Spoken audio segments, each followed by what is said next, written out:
we just noticed a tiny pink thing in the grass. Oh my God. What is this little guy? We didn't know what it was.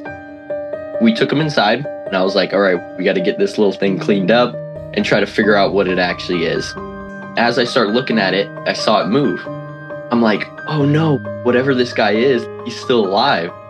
We started doing some research online and we found out that it was a baby squirrel.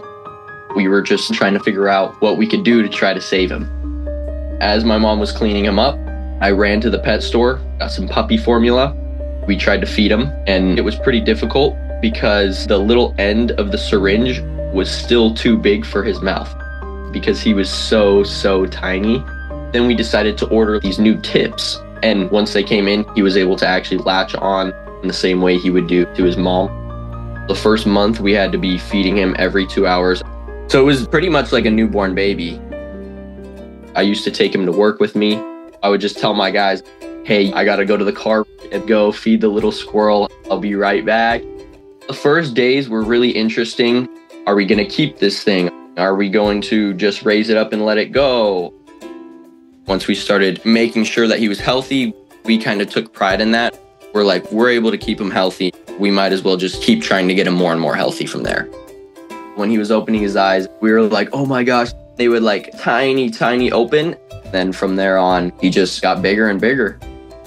As he was getting older, he started relying on us. He would literally come to us when he got hungry instead of going out and looking for his food. A big thing with squirrels is that a lot of times they only choose one owner. They don't like to be handled by people because it's still a wild animal. As soon as he opened his eyes, me and my mom were like, okay, now we have to compete for who he's gonna connect with. He doesn't like to put himself in a vulnerable situation around me as he does it with my mom. Some of my favorite moments are just when he's laying there being super cuddly because people see it as almost like a fairy tale. Oh, he's letting you hold him. He's letting you pet him. He's just sitting there letting us love him, letting us care for him, almost not even acting like he's a real squirrel.